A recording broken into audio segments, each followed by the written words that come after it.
আসসালামু আলাইকুম দর্শক বা বন্ধুদেরকে সবাইকে সালাম দিচ্ছি। আমাদের রহিমপুর অনেক সবচেয়ে অবহেলিত ছিল, তো আল্লাহর রহমতে আমরা একতার সাথে আমাদের জনগণ, আমাদের পারামরামপুর ইউনিয়নের রহিমপুর থেকে মোহাম্মদ সেলিম মিয়া সম্মানিত চেয়ারম্যান সাহেব, তাকে আমরা উইনার করেছি, বিজয়ী করেছি।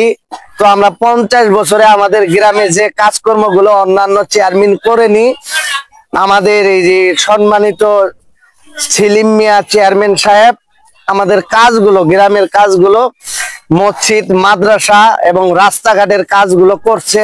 এর জন্য যুব সমাজের পক্ষ থেকে আমি ধন্যবাদ আজও দিচ্ছি।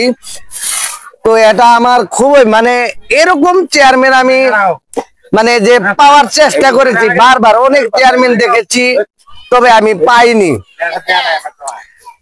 তো এবার পেয়েছি, এটা আলহামদুলিল্লাহ। যেন বারবার যেন এরকম চেয়ারম্যান আমাদের এই গ্রামবাসীর যেন কাজ করে, এরকম চেয়ারম্যান পাওয়ার আমার প্রত্যাশা।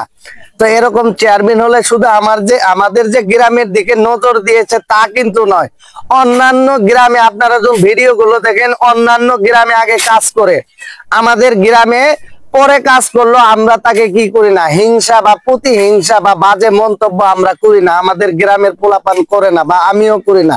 আমাদের কাজ করে দিলেই হলো। তো 6 মাসের সময় চেয়েছিল, তো আমাদের কাজ দেখছি 1 মাসের মধ্যে প্রায় সম্পূর্ণ দিকে চলে যাচ্ছে। তো এটা আলহামদুলিল্লাহ।